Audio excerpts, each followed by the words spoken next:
Hello, hello, hello, everyone. Welcome to Tech Leaders Hub Fintech episode number 3.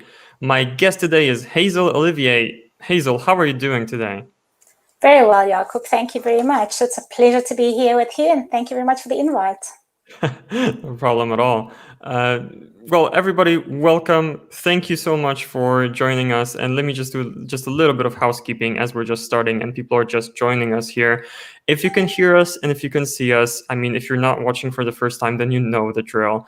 Please leave us a comment so we know that everything is working on a technical level, that you can hear us and see us properly.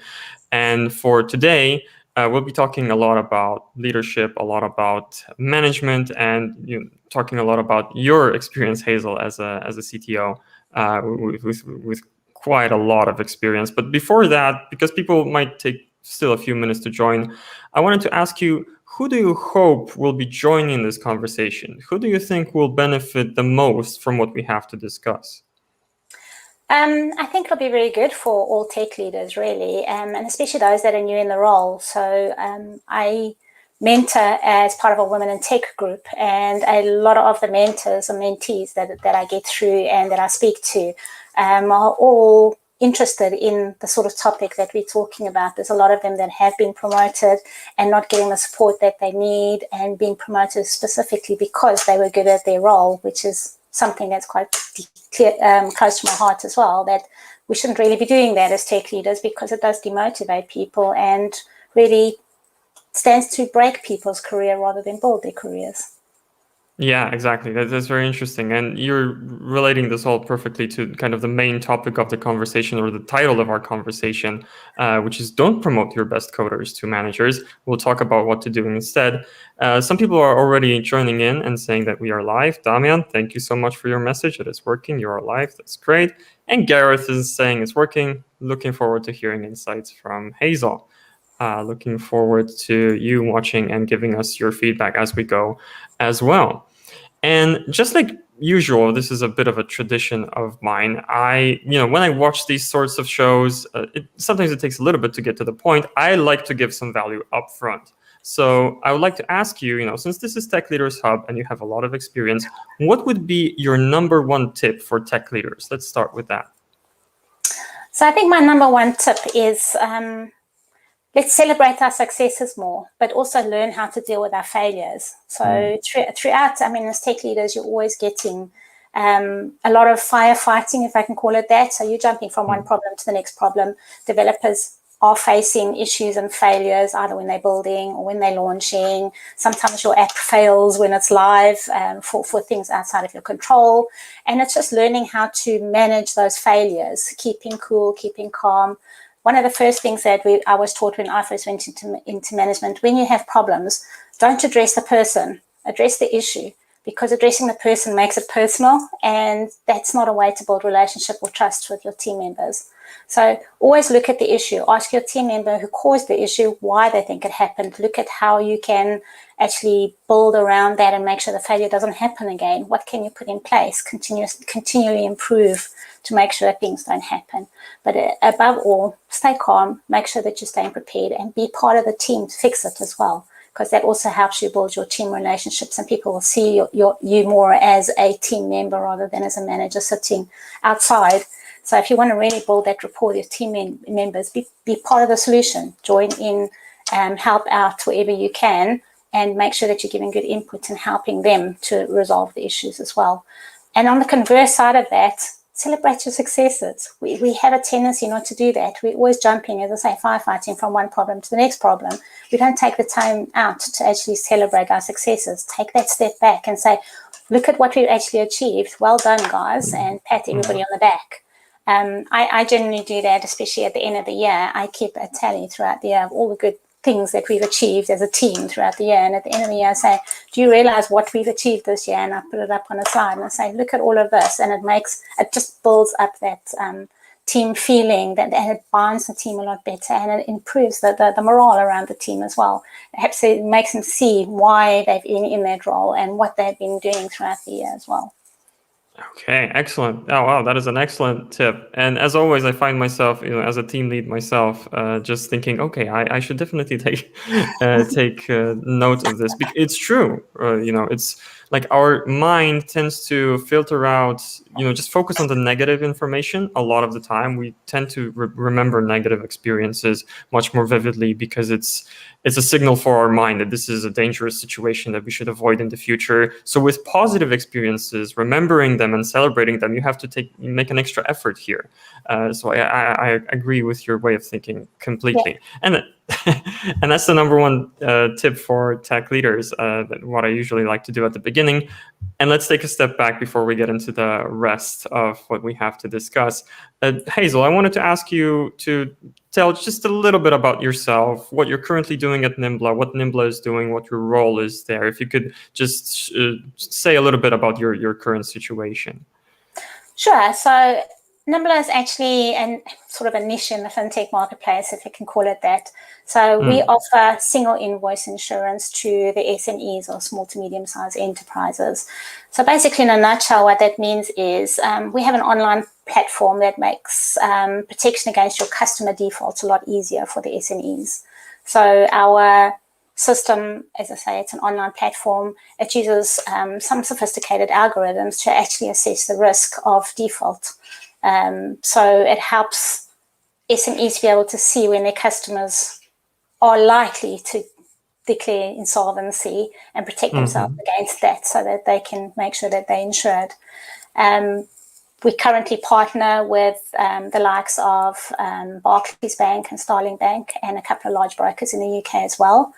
And we recently launched our EU offering, allowing people to trade within the EU at the end of last year, just after Brexit. So that was really good. Excellent, Yeah. So my role as the CTO in Nimbla is to manage and drive the value of our technology within the organization. So this includes a whole host of stuff. So defining the technology vision and strategy, looking at the architecture and the infrastructure, our security, our development, and initiatives on the technology front as well. And if you think about the dizzying speed of technology changes within the industry at the moment, I've obviously got to stay ahead of what's happening and what the disruptors are in the marketplace to help Nimbla to remain competitive in our chosen marketplace, basically.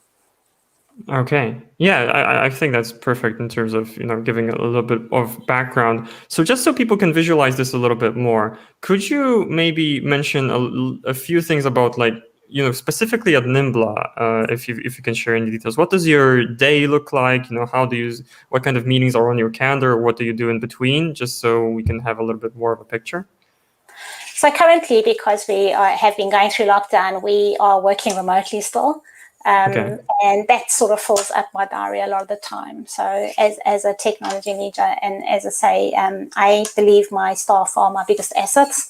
So a lot of my time is dedicated to my staff, making sure that we have regular one-to-ones on a weekly basis, making sure that I'm available to them throughout the day for any issues, jumping on calls as and when needed, and also making sure that we have regular team meetings and that we are utilizing the technology we have adopted in the company to ensure we keep those communication going as smoothly as possible, not just within the technology team, but in the company as a whole as well.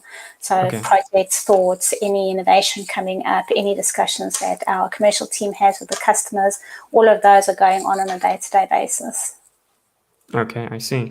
And just so people can build up a bit more of a picture of Nimbla itself, you mentioned it's invoice insurance. Do you have any typical beneficiaries of your services, who this usually helps, or particular groups of people that this helps? Is it geared towards, I don't know, freelancers when somebody's going to pay their invoice, or could you shed some light on that?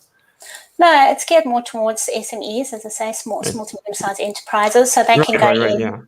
Yeah, they can go into our system and say it's an online platform. They can sync it with their accounting platform as well if they want to, or just share particular invoices with us, and then we'll assess the risk of that invoice, taking into account obviously their customers, company, the shareholders, anything information we can gather from various platforms like Company House and that, and we assess the risk and we look at the history of payments and things like that. So we can assess risk of default, risk of insolvency, those sort of things, and we can do it in a lot shorter time frame than your traditional insurers.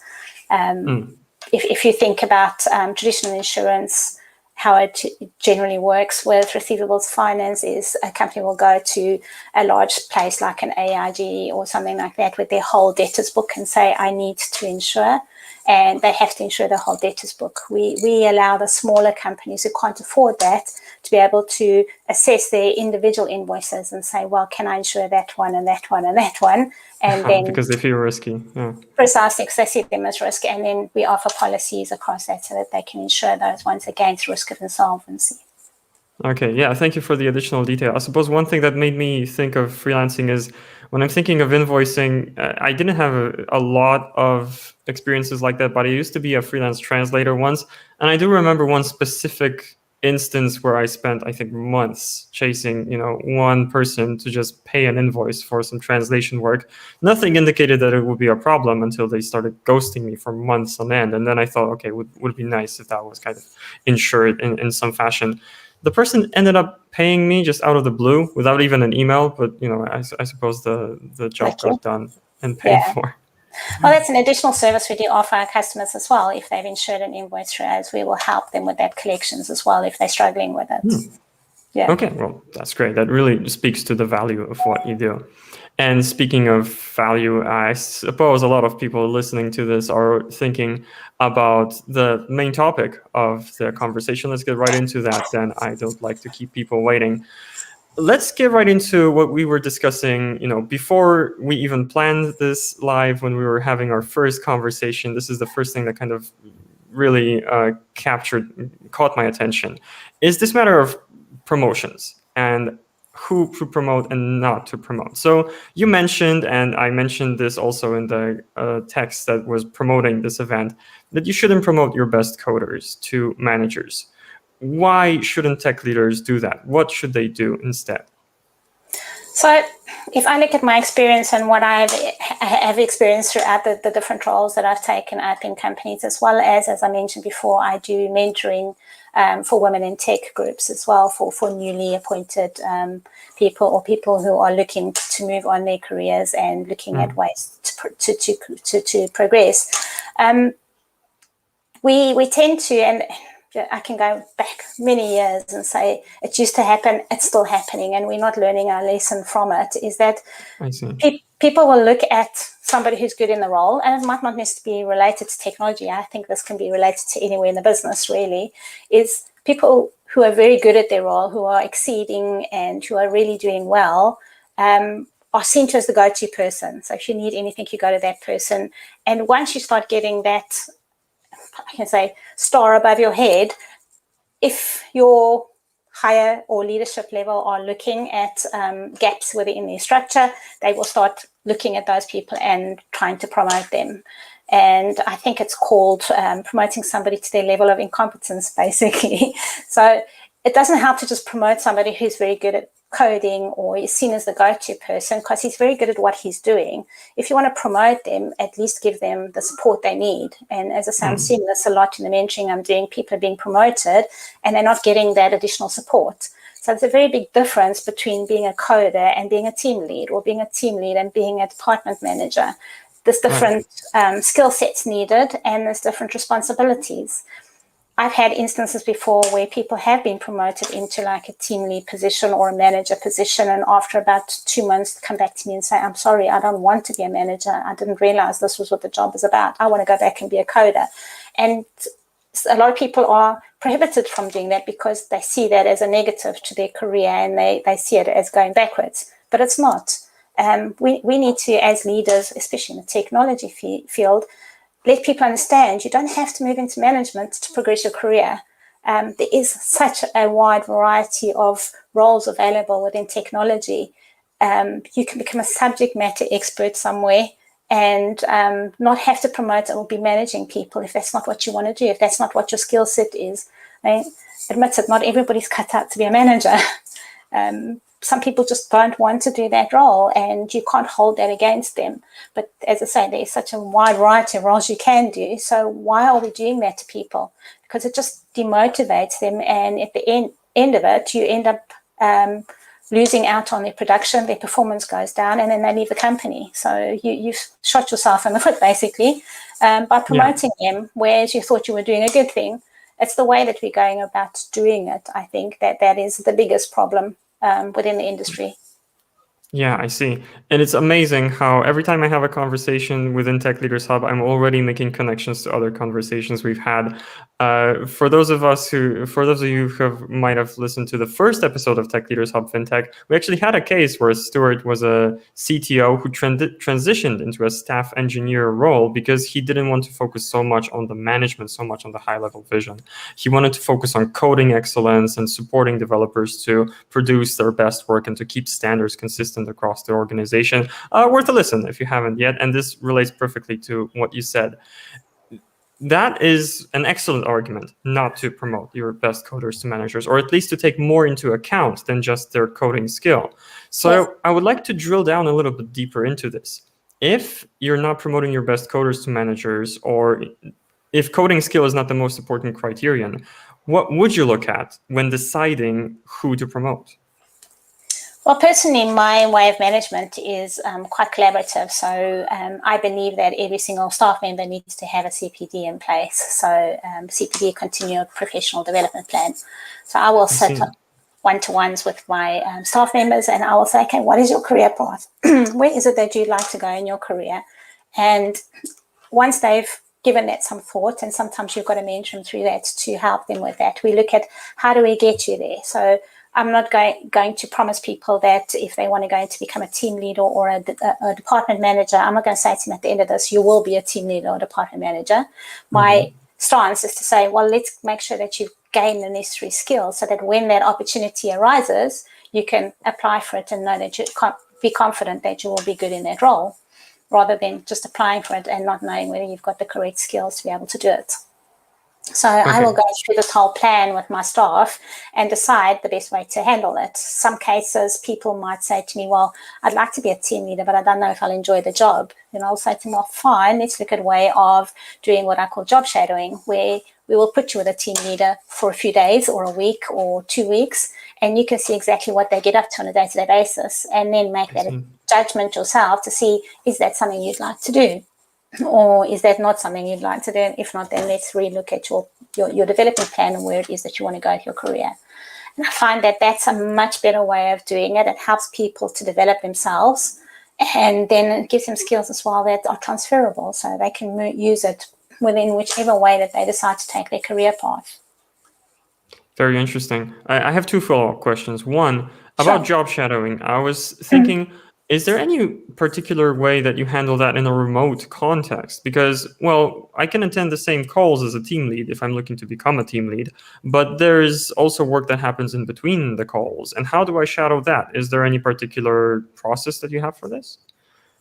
Well, it depends on what the role is that they're doing. So, for example, if it's somebody wants to be a team lead and we're doing it on a remote basis, what I have tended to do is say, fine, within this particular team, there might be 2 or 3 people who say need to have objectives set or goals. So you come to me with what you think those people's goals should be and why you think their goals should be that, and make sure that their goals follow the framework that the company is using. And then that gives them the exercise to go away and think about that and to do that sort of stuff, and then come back and then we sit and we discuss it and we say whether it's right or it's wrong and what the pitfalls were and why they weren't doing it correctly. And it's a way of mentoring them through that to gain those skills, even though it might not be something that we implement. It's giving them that exposure and that experience. Okay, so it's not like a ride-along, but you actually get to try your hand at some of these tasks and see how you do. Precisely. And even if we weren't remote, I would encourage the team leader who they're shadowing to give them certain tasks to do, and then assess those tasks when they come back, because a lot of people learn better rather than just reading a book or following people to actually physically do stuff. If they physically do it, it sits in their brain and they learn much quicker that way rather than just watching somebody. it's kind of boring just watching somebody the whole time. Yeah, it might be, although I do hope that the people watching us talking will keep watching. But by the way, if you want to be more involved in a more active way, there's a great way to do it. Just ask a question, leave us a comment, and myself and Hazel, mostly Hazel, will try to address it. So if there's anything you're curious about with regards to what we've said thus far, or if you just have a question for Hazel, just never hesitate to ask. Meanwhile, I mentioned I had 2 follow-up questions. The second would be, I'm imagining a scenario like this. I have a team, I have a conversation with them, and I create this professional development plan. No, sorry, could you say that acronym again? Was it CPD? So it's a continued professional development, and it's something that everybody should have in their careers because it's to help you continue to develop the whole time towards your goals, towards your aims. Where is it you're trying to get to? And you could have it on a personal basis or within your company if you wanted to. But just a way of setting yourself certain milestones of what it is that you're trying to achieve or accomplish. That is actually fascinating. I'm going to drill down into this a little bit, if I may. So what should go into this CPD, this continuous professional development plan? Anything that you want to, really. So what I would say to my team members when I'm doing this is think about things that you're interested in, things that you would like to learn about. But just keep it in line with helping to improve your role, your skill set, and your career development. Obviously, if somebody comes to me and says, in the tech team and says, I want to learn about pigeon husbandry, I'm not going to say, yes, no, that's not part of what we're talking about here. But you could put yourself a personal CPD in place and you can work on that in your own time. But if it's to do with your job or to improve yourself for your role, because that's always going to impact on the company and improve the company, then yes, those are the sort of things that we're interested. And it could be anything from reading a book, having a subscription to something, watching webinars, reading white papers, and just putting that time aside and deadlines. Because if you've got that time put aside and you've got a deadline to reach it, you're more inclined to achieve it. And as I said, the deadlines don't need to be cast in stone. They are what I would say an aspirational date. So obviously, if you can't manage to read a book in 2 months' time because you just haven't had the time, so okay, let's move on a bit and see if you can do it in 3 months' time. It's not like setting a goal that's cast in stone. It's a development plan for yourself, and the more effort you put into it, the better it's going to be for you. Okay. That is very interesting. Thank you for the additional detail. I suppose it is a bit freeform. This is very inspiring, and it's something that not the first time that I'm hosting one of these, and I'm thinking maybe that's something to try out in my own processes. Let's say then, I'm imagining a situation like this. I have a team of developers, let's say. I look at their continuous professional development plans, and a lot of them want to become leaders. Let's say the majority of them want to become leaders, and maybe you don't need so many leaders in your organization. What would then be a selection process to pick out the ones that should be promoted? Well, in this case, over others. I reckon that should be the same selection process as if you were going out to market to interview people. So if you've got 6 people all with the same skill set and they're all very well, you would then get them to submit their CV and put them through a proper interview process, just like you would if you were going to market. Because obviously, when you go to market, you'll get your 6 to 10 CVs in, and only the best candidate will make it through to the end of to get that role. Same with the internal as well. It should be following the same sort of process to be as fair and as honest as possible. Okay, so you would just schedule an interview with them, have that call with them, have a list of questions, ask them those questions, decide based on the interview. Yep, because somewhere through that process, one person will stand out as the obvious leader and the obvious person who needs to get that role. Okay, interesting. Very interesting approach. I wouldn't have thought of doing it like this, but I suppose that creates an equal footing for them, right? It does, yep.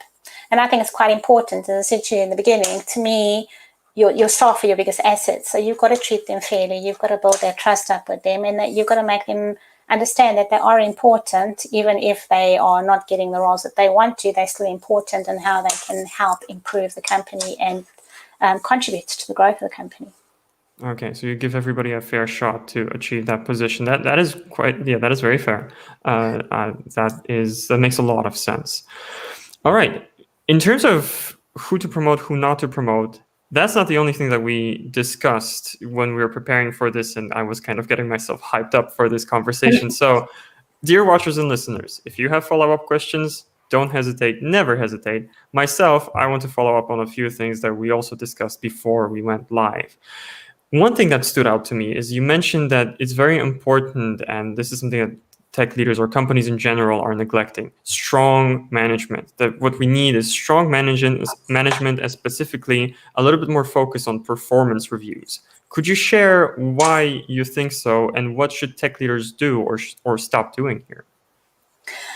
So if I go back to the early days of my career, if I can say that, one of the reasons why I finally decided to go into management was because of the lack of strong management in place in tech environments. So, and I'm going back many years now, tech managers were never seen as being very good managers. They didn't have the management skills. They were more interested in being a techie, sitting there and coding, and they weren't interested in all the other stuff around it. And that's what a lot of techies wanted in those days. They didn't want to manage people. They wanted to be left alone to see to their code. And I can say this because I used to be one of those people as well. And I still have the tendencies when I code to forget the world around me, because you get so involved in your code and what you're creating, and you get so enthusiastic about it, you forget what's going on around you. So one of the reasons for me, as I say, going into management was to try and develop a decent management platform, if I can say that, because I had a lot of times throughout my career come across poor management, if I can say that. And it wasn't really the people's fault that they were poor managers, they just didn't have those skills, and nobody really thought about giving them those skills and making things easier for the rest of the team. Because if you think about yourself, if you're part of a team and you have a manager, when you have problems, when you have obstacles, they're the natural person that you want to go and speak to about, and you expect some sort of result from them. If you don't have a strong manager, you're not going to get that, and you're going to feel like your cast that's out to sea, basically, or an island on your own, and you've got to try and resolve your own problems. And that's not the best way of doing things. I always say, one person on their own can never have the right solution. But if you put a whole lot of heads together, you will come up with the right solution between you. So you need those extra input from other people as well. One of the things that I got very involved in throughout my career as I was moving more into management is the soft skill side of it. So as I say, making your team feel like they are the assets for the company. They're not just a number stuck there in a dark corner and they get everything thrown at them. In my days, there used to be a saying that most coders were treated like mushrooms, left in the dark left in the dark and chucked a whole lot of manure, because that's what we felt like in the bad days, if I can say the good old days, whichever way you want to look at it, because you did feel like an island on your own. Nobody was really interested. Nobody really cared. Nobody helped you with your career growth. You had to try and figure it out yourself, and a lot of people made mistakes, and it was detrimental to their career progression as well. So people need that. They need somebody to guide and help them, to mentor them, to learn from their experience. I mean, I'm sure there's a lot of listeners out there who are parents. It's the same sort of thing. Your children look up to you. They expect you to teach them from your experience so that they don't make the same mistakes you made. And going through that journey, I picked up a lot of that. People were making the same mistakes I made. And when I started mentoring them through it and explaining to them where they were going wrong and why it was a mistake and what the impact of it was like a light bulb going on. And people who weren't performing started performing amazingly. So just from that little bit of input and guidance and help, it can be a drastic change to your department. And these mistakes, were they related to soft skills, or was there anything in particular that you saw, quite frequently? I think most of it is through soft skills. So having that sort of guidance to know where you're going, what you're doing. That the feedback, regular feedback as well. I think that is very critical for people, is to have regular feedback. And if you know for yourself as well, if somebody is regularly feeding back to yourself saying, wow, great job, that's really good, it improves your morale and makes you know that you're doing the right thing. But if you They become my favorite person if they say that. Precisely. If you're sitting there, you never get that feedback. How do you know you're actually doing a good job? How do you know you're not doing something wrong if nobody's actually prepared to tell you? It's something I tell my team regularly as well, is if you don't tell me something's wrong, I can't fix it. And that's true for everybody. If you don't know something's wrong, you'll carry on making that same mistake and you'll be totally ignorant of the fact that it could be causing problems.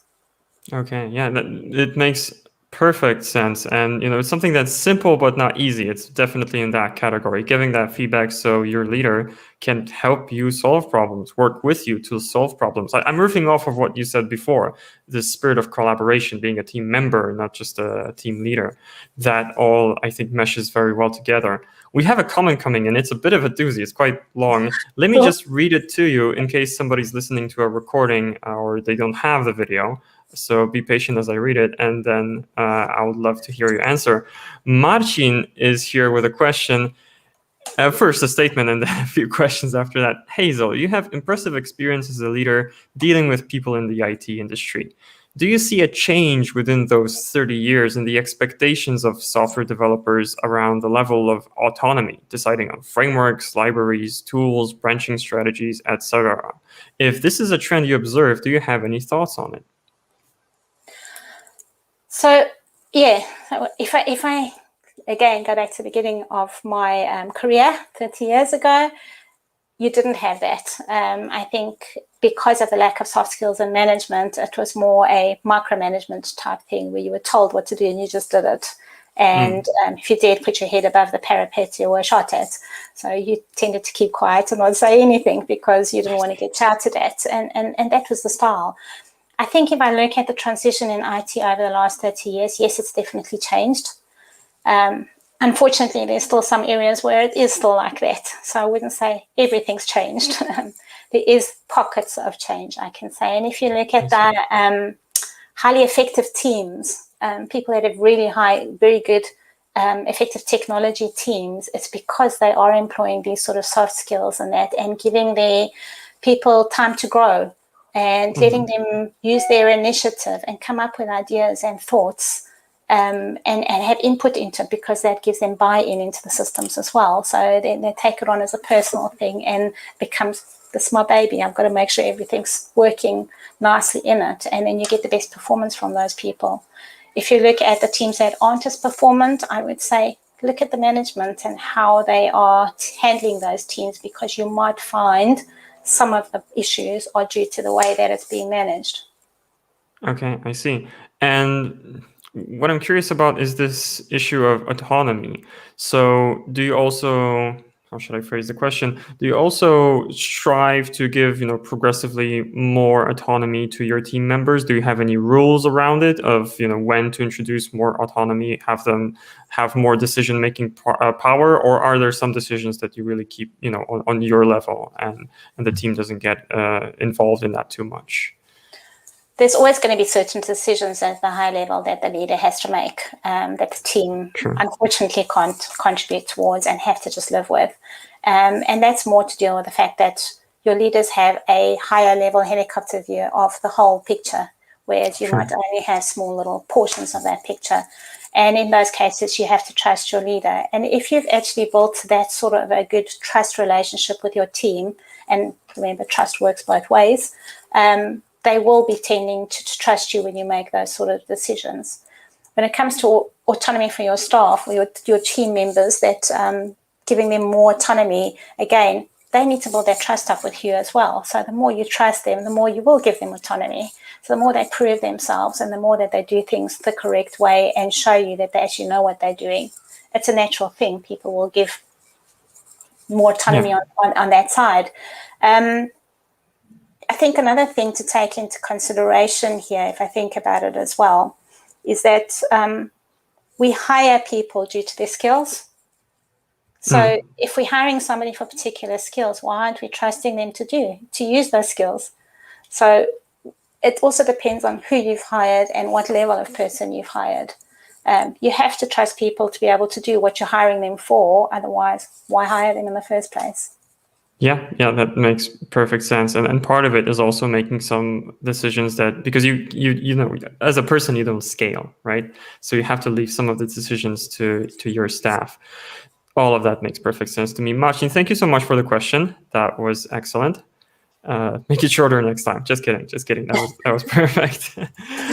Anyway, from the previous question, I think what we had left over, because we did cover strong management to some extent, but we are still to get more into performance reviews. So first of all, why did you single them out when we were talking previously as something that's really, really important? Well, I think if you look at goals and what they are, they are important. And I don't think people sometimes understand the importance of the goals. So if you think about it, goals are there to help you to reach certain milestones in your life, like I've said before.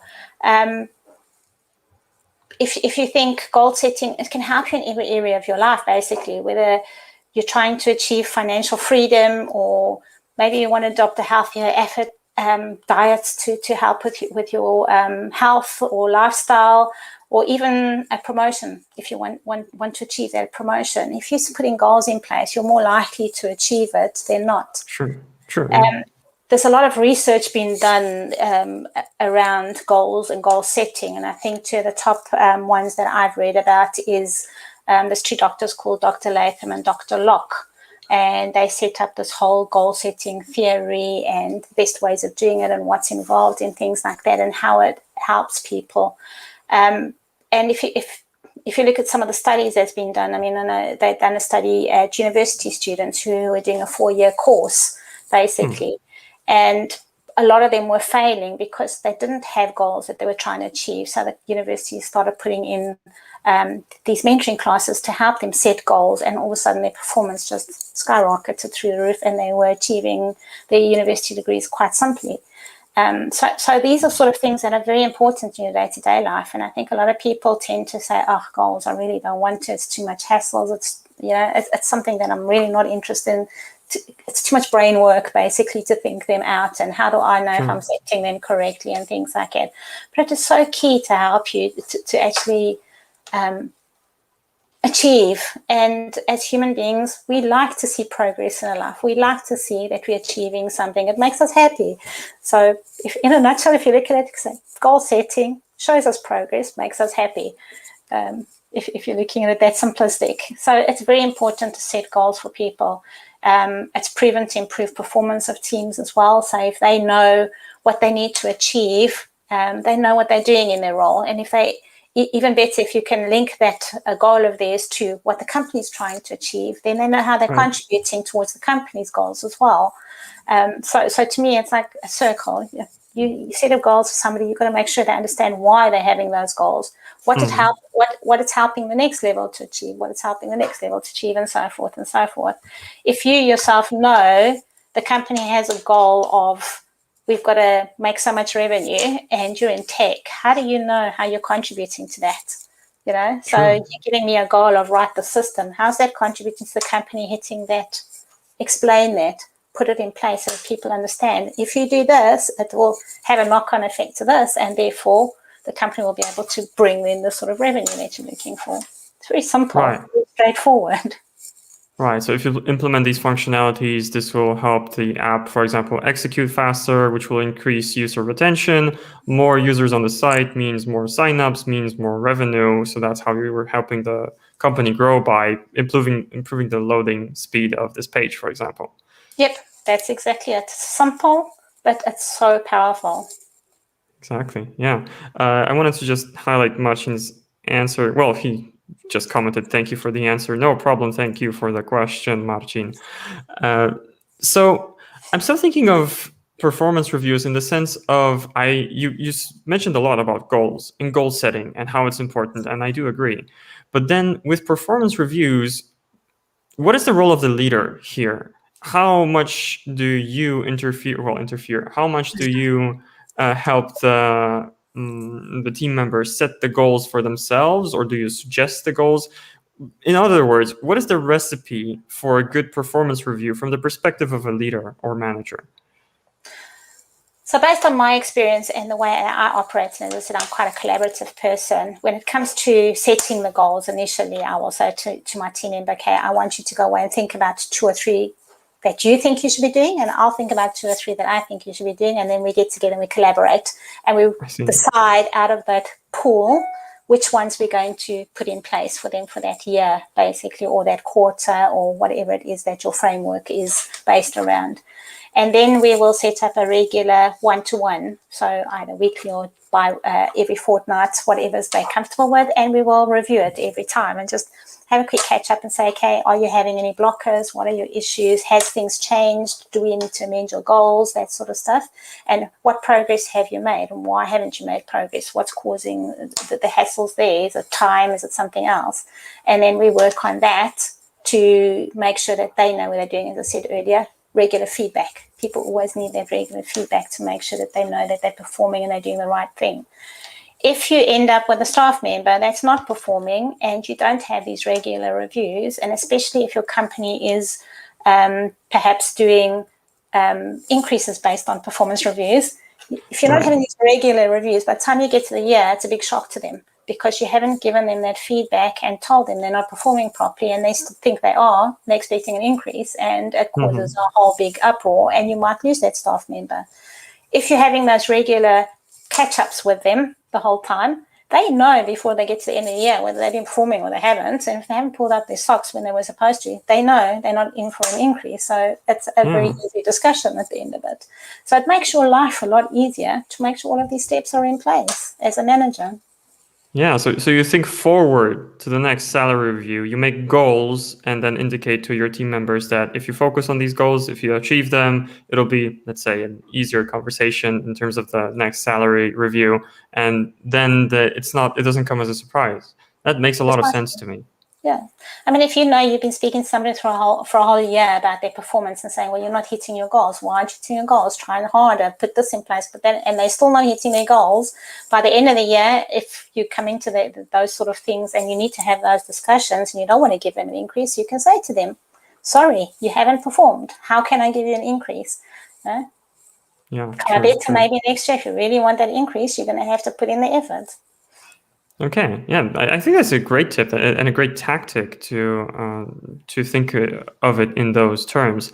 I do have a follow-up, but before that, and perhaps later on, we'll have to move to another thing that I also want to ask about. But we do have a question coming in. It's another long one, I'm afraid.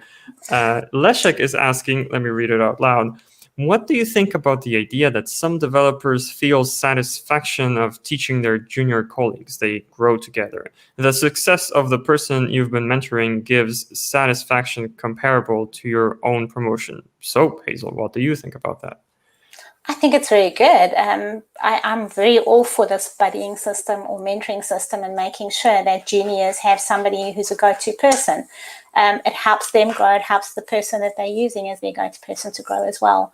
30 years in the industry, I'm still learning on a day-to-day basis. I don't know everything. It's impossible to know everything. So through my mentoring of the program that I'm busy with, I'm learning a lot as well. And I think it's a win-win situation for both parties. Excellent. I have a question related to that. How would you draw the line between somebody being a mentor to someone and somebody being somebody's manager or leader? Are there any particular responsibilities that one has, the other hasn't, or the other way around? I would say a leader or manager has more responsibilities than a mentor. If you're just a mentor for somebody, what you're doing is you're setting goals with them and you're helping them to achieve those goals and you're helping them to grow those skills and achieve what it is that they want to. And it's very important when you're mentoring somebody to initially set up and say, okay, what do you want to get out of this mentorship? What are your goals? And put those in place and then make sure that you're doing it. As a manager or leader, it goes a lot further. You are always constantly mentoring, you're constantly leading, but you're also managing performance, you're managing workload, you're managing capacity, you're managing resourcing. There's a whole host of other stuff as a leader or manager that you have to consider as well, not just mentoring.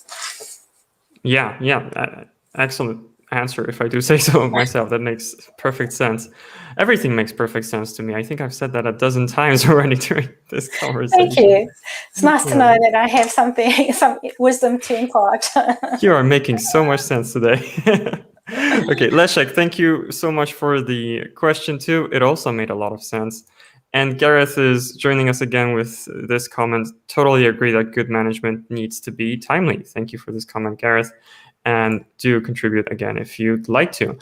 All right, the time flies by within these sessions. We do have 15 minutes to go. Keep the questions coming if you're curious about anything at all.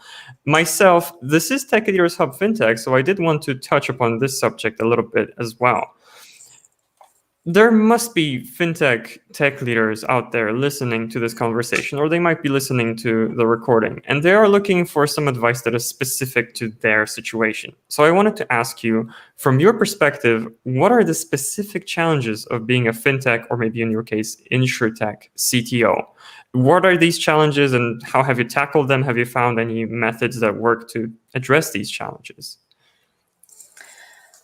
So from my personal experience, being in fintech, yes, compliance and making sure that you're sticking to that is very key. But one of the key areas for me, and if you look at what's happening in the news constantly, and especially with lockdown and everybody working from home, is security. As fintech, we are storing a lot of sensitive data. And that is like candy to a hacker. They just want to get at it. So if your security isn't there and you're vulnerable, you're letting your company down, basically, because as a tech leader, that's what your focus should be. Is my data as secure as possible? So yes, am I following all the compliance rules? Because I have to, but is my data as secure as possible? And I think as tech leaders, there is sometimes gaps there. There is different levels of understanding of security. As I mentioned, with going into lockdown, a lot of people working from home and remotely, there is gaps there, and a lot of companies have been hacked even more over the COVID lockdowns than was before. And before that, it was quite bad already. There's a lot of anomalies that we need to consider and take under advisement as we're busy looking at this. Security, although I say as a tech leader, you'll be failing if you get hacked, it's not just the technology responsibility. Security is a whole company responsibility, and everybody has to be aware of it. But the tech leader needs to make sure that the things are in place so that people are aware of it and that the correct strategies have been adopted to secure data as much as possible. With companies moving more and more into the cloud, it's becoming even more critical, if you can say that. They say that your data is its most vulnerable while it's busy being transferred from system to system. Multi-cloud environments allow that. Cloud environments themselves, where people are coming in, data is getting transferred between those two different platforms, and that's where the hackers try and attack it, because it is at its most vulnerable. Then, are you putting in the right things to secure it? I think as well, there's a lot of smaller companies with lack of knowledge within the company because they haven't got the resources and the money to go out there and to employ the best people to secure their things. And moving into the cloud, there's a lot of gray area between who's responsible for what when it comes to security. People have this idea that if it's in the cloud, it's secure. Well, no, it isn't as simplistic as that. There's certain responsibilities your cloud provider has, there's certain responsibilities you as a company have, and you need to understand what those responsibilities are and make sure that you're securing the elements that you have the responsibility for. Yeah, quite a bit to follow up on here. Just latching onto something. No, that's great. That's great. And first of all, not the first time I'm hearing as the host about security here. Actually, our previous session in the fintech vein was just all about fintech cybersecurity with Alex Czarnowski. If Alex watching, hi, thanks for joining us. But anyway, great listen, and it was a very exciting conversation. He's really excited about cybersecurity. You mentioned that it's in terms of cloud solutions, it's not exactly sure who is responsible for what. So have you seen any specific common mistakes here that you would like to share with your fellow tech leaders, in the sense of you think Amazon is responsible for X, but actually it's your job? What would that X be? So I think very simplistically, if I can take it that way, when you're dealing with a cloud provider, they take responsibility for the infrastructure. So they give you the infrastructure to work on. Anything outside of that, so in other words, your data is your responsibility. Now, in their infrastructure, there's a lot of setup that you can put in place, but you're not forced to do it either. There's certain things that are enforced, but other ones it's up to you to decide, do I set this on or that on or whatever, to make sure that your infrastructure is secure as possible. But the data itself is your responsibility. Okay. So firewalls and things like that are easily to be set up in the infrastructure, but who's got access to your data? How is that data moving from platform to platform? And when it's moving, are you encrypting it? Are you making sure it's as secure as possible so that hackers can't access it? And that's sorry. Yeah, I was just going to say, it doesn't matter how big or small your company are. I mean, if you look at it, BA is being sued at the moment because they allowed a whole lot, 80 million records or something like that, to get hacked at one stage. We've had other massive big companies that have been hacked over the last couple of years and lots of data being stolen. So it doesn't matter how big or small you are, if you haven't got those correct processes in place and those correct parameters in place, you're vulnerable, and it's simple as. And knowing what needs to be in place is the difficult part. Yeah, exactly. And this actually brings to my mind something that also popped in my head before as you were speaking. It's not just about the technology, it's also about the people and how responsible they are with the data. And do you have any, tactics that leaders can use here to make people feel more responsible for the data and, to secure the data, not just from the technological perspective, but also so that it doesn't leak out through people? I think you've got to make sure you've got the correct procedures in place and people are following them. So you need to have a proper security policy in place and make sure that they understand it, because even your emails that you're looking at for work are vulnerable, and a lot of people don't understand that. We use a company called KnowBe4 to help with our company security. And what we do is we set up just simple things like phishing campaigns, where it starts phishing the staff members every couple of weeks or something, like I send phishing emails just to see whether they're going to click on it or whether they're actually going to recognize it as a phishing email. Because that then shows us where the gaps in the knowledge and the training is, and then we know what to address and who to address it with, because some people are obviously a little bit more au fait with it than others. So that's what we use in our company, but there's lots of other things like that out there to help companies to assess the level of security consciousness across their whole organization. And so the way this works is, sorry, go on. No, I was going to say, and it helps them to then plan their training and how to get that knowledge at the right level. Yeah, exactly. So the way this works, I think I've heard of this practice, but just to help people picture it, is these are simulated phishing attacks, right? I get a message in my inbox and it's not from anybody I know. It has a suspicious link, and if I click it, nothing exactly happens, but I am in trouble with my security department because this was a test and I failed. Yeah, and it'll actually, the software you use just pops it up and says, oh, you failed this. You're just actually a simulated phishing attack. So do you know yourself, didn't do this right? Okay, excellent. We have a few questions coming in. I'm going to bring one of them up because we still have a few minutes left. And thank you so much, everyone, for being active in the comments. We were talking a little bit about regulation, so I'm going to pull this one up. It's from Marcin again. Thanks for joining us. And it says, do you view GDPR and Europe-style personal data protection as an inhibitor to technical and business progress, or a chance that can be utilized somehow? As a marketer, I do deal with GDPR quite often, so I'm really curious about your take on this. I think GDPR is good. I don't see it as a prohibitor at all. It offers other opportunities to improve things as well. And I'm always into this continuous improvement cycle. It's something that I keep banging the drum about. I can't stand it when somebody says to me, oh, but it's always worked that way, because it always works that way doesn't mean it's the best way of working.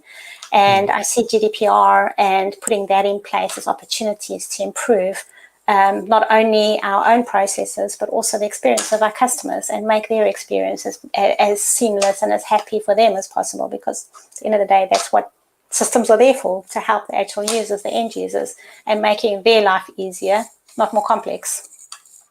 True. Yeah, I suppose you could say it that way. The GDPR forces you to think about UX to some extent. It forces you to think about situations like, okay, but what if somebody wants me to delete their data because there's Yep. the right to be forgotten?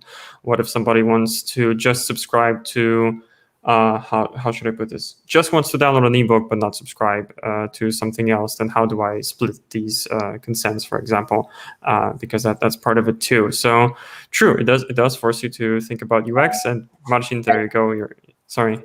Sorry, I was going to say that there's another area that from a tech perspective, and especially if you're in the cloud, one thing that people don't really think about very much is the fact that in a cloud environment, the whole idea of the strength of a cloud is that you've got backups in various areas across the world.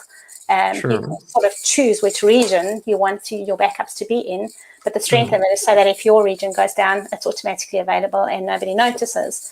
If you're looking at GDPR and you're deleting it off your system, how sure are you that it's getting deleted off all the other regional backups that you've actually put in place? And it's something that a lot of people don't think about. But it is something that you do need to think about, because if you're not making sure that it's deleted correctly across all those various backups, you're going against the GDPR laws. Yeah. True. Yeah. It sounds like a bit of an engineering challenge to keep track of that, right? Yep, it is. And it's something that people need to think about. Okay. Is there any specific way to actually address this? I'm thinking if I'm storing data in the cloud now, I might be in trouble. Is there any way to start fixing this? Well, it all depends on your cloud environment and how you set it up and what sort of regional backups you've got in place. So every single environment will be different on how to address it. Okay. Yeah, that makes sense. I said it again, but okay. So you have to set it up correctly. Just wanted to drill down just a little bit more into it. Marcin, thank you for the question, and thank you for stimulating our conversation just a little bit more. We do have one last question. It is a little bit off topic, but I am going to ask it, and then if nothing else pops up, I guess we'll get to final remarks, announcements from your end, announcements from mine. This is related to Agile, particularly Scrum. Damian is a Scrum Master friend of ours, and asking, it is for sure off topic, kind of is, but let's roll with it anyway. What do you think? What do you think about Scrum Masters? I suppose let's finish on that note. I think they've got a definite benefit to a team if you're using Scrum. Not every company is using Scrum, but I have worked in companies where we have used Scrum in our Agile techniques, and I found it very, very helpful to have a Scrum Master making sure that they're looking after the Scrum team. I mean, if you look at a true Scrum Master and what his role is about, is to be there to make sure that everybody's communicating and to remove any blockers. That takes the pressure away from the tech leader, if I can say that. So if I have 3 or 4 or 5 Scrum teams under me, I'm not going to be sitting there running around trying to find all their blockers and remove them. I have a Scrum Master that can do that for me, and I can just make sure that they are doing what they're supposed to be doing to achieve what they need to be. So there's definite benefits to having a Scrum Master if you're using Scrum within your team. Lots of people adopt other ways of doing it. If you look at Agile, it's a framework. My stance is that frameworks are there to give you a good end-to-end process, but no company ever uses the full framework. In every single company, it's totally different. You look at the framework and cherry pick the items of that framework that's going to work for that environment. And that's why I say not everybody uses Scrum. Some people use Kanban. Some people use a mixture of Scrum and Kanban. Some people use other techniques within Agile. And there is a lot of them out there. And as I say, every single environment is different. You need to cherry pick what's going to work for your particular environment. In some environments, Scrum Masters wouldn't work. So yeah, I suppose the role fills a need, but you can find other ways to fill that same need. And, we could drill down a little bit more into this, but we are aiming to wrap this up a little bit. Damian, hope that answers the question. And one last comment, Marcin is saying, agreed, thanks again for the answer. Would be remiss not to mention it, but you didn't say that it makes sense, Marcin. You need to follow the program here. Anyway, thanks for that. We are just nearing the 1 hour mark. Wouldn't want to keep you more than, I would want to keep you longer, but we do have a bit of an agreement here. So let's be wrapping up. And first of all, the hour has blazed by. Every time I do these, it seems like it happens even faster. But thank you so much for sharing what you know on Tech Leaders Hub, Hazel. I wanted to say, do you have any announcements for the audience? Anything that you want to share? Are you hiring or looking, to anything that you're looking for, anything that you want to put out there? Now is the time to do it. Anything you'd like to say? Yep, so from Nimbla's point of view, we are busy on a growth trajectory at the moment, and we have some posts out there, so we are hiring. I would suggest people go onto the Nimbla site and into our jobs and careers, and you'll see listed there the roles that we want. It's not just tech roles, but there are some nice juicy tech roles there. So please do go in, have a look at the roles, and if you want to come work for a progressive fintech company like Nimbla, which we are, please do apply, send your CV through, and we'll take it under consideration. Excellent. Any particular positions you want to highlight or not specifically? I think there's quite a number of them. I know that we are looking for some full stack developers, so I'm very keen on that one. And also I'm looking for data engineers and some DevSecOps people as well. So please do go in. I don't think all of those roles are advertised yet, but go in and keep a check on. And if you're interested, please do send your CV through. Okay, full stack, DevSecOps, and data engineers. Got it. Thanks for sharing. And I'm going to do my bit here, if you'll indulge me, just because some people might be watching or meeting STX Next for the first time. Hi, we're calling ourselves Europe's Python powerhouse. We're probably the largest Python software agency in Europe. And we are looking for developers as well, of course. A lot of companies are right now. We have a lot of open positions pertaining to Python, JavaScript, data engineering, machine learning, designers, what have you. I haven't even mentioned them all, but we are also looking for new clients to work for. We can do anything related to a software project. We can help you discover what you're going to build, define it, design it, deliver it, debug it, and then maintain it on production. I broke the streak there. I had, I think, a few more words starting with D there. But basically, we're end-to-end. If you have Python on the back end, we're, and I would say a natural choice, but I'm a little bit biased. So feel free to reach out to us either to get hired or to hire us via stxnext.com. In the meantime, if you want to get more content from Tech Leaders Hub, and I really hope you do, that will make me extremely happy, the best way to do it is to follow STX Next on LinkedIn. We post there the most often. You can also search for Tech Leaders Hub on YouTube and on Facebook. We do have a Facebook group that is ramping up. Hazel's already there. So if you want to ask her some questions, she'll be there and she might answer them. So you can go ahead and do that. I think those were all the announcements on my end. So I just wanted to thank you again, Hazel, for joining us today, sharing what you know. Thank you all the watchers and listeners for the questions. I don't know, any final remarks? No, just thank you very much. I've really enjoyed it. And as you say, the hour has flown by. It's been a fun experience, and I've really enjoyed having this chat with you. Thank you. Yeah, I've enjoyed it too. It was a very, very nice conversation. So thank you everyone for watching and for listening and for asking questions, and we'll see you next time. And I'm going to click the button now.